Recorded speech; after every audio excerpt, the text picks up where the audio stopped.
ഒരു ചർച്ച പൊതുസമൂഹത്തിൽ നടക്കുമ്പോൾ അതിനെ പല വിധത്തിൽ ഡീവൈറ്റ് ചെയ്യാൻ ആളുകളുണ്ടാവും. ഇപ്പോൾ നിങ്ങൾ എന്നോട് ചോദിച്ചുകൊണ്ടിരിക്കുന്ന നിങ്ങൾക്ക് വേണ്ടതായിട്ടുള്ള ചില ഉത്തരങ്ങൾ ഉണ്ടാവുമല്ലോ. ആ ഉത്തരങ്ങൾ പറയാതിരിക്കാനും ഞാൻ പ്രത്യേകം ശ്രദ്ധിക്കണം. അതെന്താണ്? എൻ്റെ രാഷ്ട്രീയത്തിൻ്റെ നിലപാടാണ് ഞാൻ സ്വാഭാവികമായിട്ടും ഇവിടെ വിവരിക്കേണ്ടത്. ഇവിടെ ഇന്ന് നിലനിൽക്കുന്ന പ്രത്യയശാസ്ത്രത്തിൻ്റെ പ്രശ്നങ്ങളുടെ ഭാഗമായി, ഇന്ന് സാമൂഹ്യ പ്രശ്നത്തിൻ്റെ ഭാഗമായി, സാമൂഹ്യ നിലയിൽ ജനങ്ങളെ ആകെ വിഭജിച്ച് മതരാഷ്ട്രവാദങ്ങൾക്ക് കൂടുതൽ ശക്തി പകരാനുള്ള ഒരു വലതുപക്ഷ ശക്തി ലോകത്തെമ്പാടും പ്രവർത്തിക്കുന്നുണ്ട്.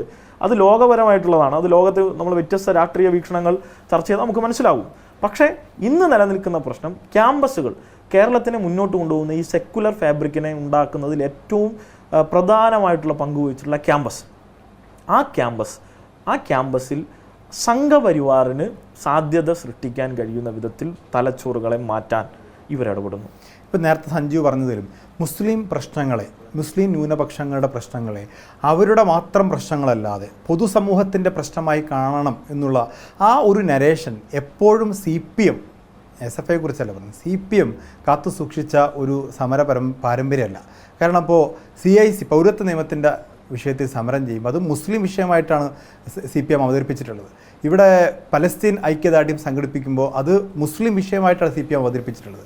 അങ്ങനെ മുസ്ലിം വിഷയങ്ങളെ മുസ്ലിം വിഷയമായി തന്നെ കൈകാര്യം ചെയ്തു പോകുന്ന CPM ഇപ്പോൾ പറയുന്നത്, സഞ്ജീവ് പറയുന്ന പോലെ ഇത് പൊതുവിഷയമാണ്.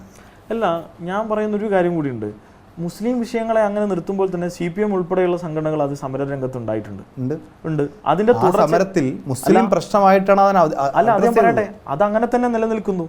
പക്ഷേ അത് ഉപയോഗിച്ചുകൊണ്ട് ആ വിഭാഗത്തിനിടയിൽ വീണ്ടും പോളറൈസേഷൻ സൃഷ്ടിക്കുന്ന തരത്തിലേക്ക് കാര്യങ്ങൾ മാറ്റുന്ന ഒരു വിഭാഗം അതിനിടയിൽ പ്രവർത്തിക്കുന്നു. ഞങ്ങൾ സംഘടിപ്പിച്ചോളാം, ലീഗ് സംഘടിപ്പിക്കേണ്ട എന്ന നിലപാടൊന്നുമില്ല. ലീഗിന് സംഘടിപ്പിക്കാൻ കഴിയുന്നത് സ്വാഭാവികം ലീഗ് സംഘടിപ്പിക്കുന്നില്ലേ? ലീഗിനെ ഞങ്ങളത് തീരുമാനിച്ചിട്ട് ചെയ്യേണ്ട കാര്യമൊന്നുമല്ലല്ലോ.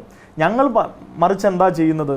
അവർ ഇത് സംഘടിപ്പിക്കുന്നതുമായി ബന്ധപ്പെട്ട് ഈ പറഞ്ഞ ലൈനിലല്ല കാര്യങ്ങൾ മുന്നോട്ട് കൊണ്ടുപോകുന്നത്. മറിച്ച് ഈ ജമാഅത്ത് ഇസ്ലാമിയുടെ ജിഹോകളായി ഇവർ മാറുന്നു എന്നുള്ള പ്രശ്നങ്ങൾ പലയിടങ്ങളിലായി കടന്നു വരുന്നു. ആ പലയിടങ്ങളിൽ ക്യാമ്പസുകളുണ്ട്. അത് എന്താണ് നിങ്ങൾക്ക് മനസ്സിലാവാത്തത് എന്നുള്ളതിന് ഒരു പ്രധാനപ്പെട്ട കാരണം ക്യാമ്പസിൽ SFI ഉണ്ട് എന്നുള്ളതാണ്.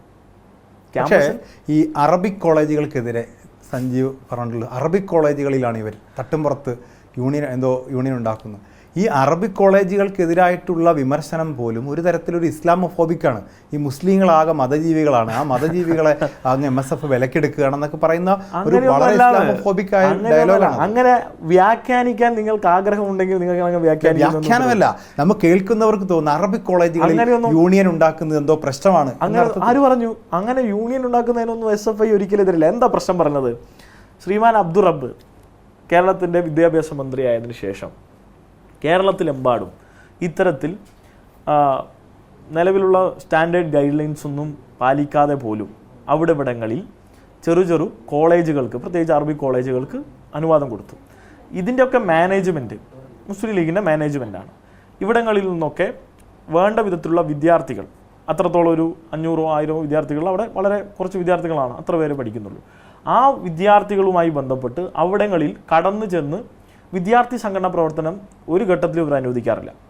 SFI ഒന്നും അങ്ങോട്ട് കടത്തിവിടാറില്ല. എന്നാൽ അവിടങ്ങളിൽ നിന്നൊക്കെ ഓരോ UUCയും സർവകലാശാലയുടെ അകത്തളങ്ങളിലേക്ക് വരാറുണ്ട്. എന്നാൽ നേരെ മറിച്ച് ഗവൺമെൻറ് കോളേജിൽ 1000-2000 വിദ്യാർത്ഥികളുടെ ഇലക്ഷൻ നടന്ന് അവിടെ നിന്നും UUCമാർ കടന്നു വരുന്നുണ്ട്. ഈ പൊളിറ്റിക്കലായിട്ടുള്ള വിഷയമാണ് ഞാൻ പറഞ്ഞത്. ഈ പൊളിറ്റിക്കലായ വിഷയമാണ്. അപ്പോൾ MSFനെ വിമർശിച്ചാൽ അറബിക് കോളേജിൽ പഠിക്കുന്ന വിദ്യാർത്ഥികളൊക്കെ ഈ പറഞ്ഞതുപോലെ മുസ്ലിങ്ങളാണോ? അല്ലല്ലോ. മുസ്ലിങ്ങളല്ലാത്തൊരു അറബി പഠിക്കുന്നുണ്ട്, കേരളത്തിൽ പഠിക്കുന്നുണ്ട്. ഇസ്ലാമിക് ഹിസ്റ്ററി പഠിക്കുന്നവരെല്ലാം മുസ്ലിങ്ങളാണോ? അല്ലെങ്കിൽ MSFനെതിരെ നടത്തുന്ന വിമർശനങ്ങളൊക്കെ ഇസ്ലാമിക് ഫോബിക്കാണോ? എനിക്ക് മനസ്സിലാവുന്നില്ല എങ്ങനെയാണ് അങ്ങനെ ഒരു നറേഷൻ വരുന്നതെന്ന്.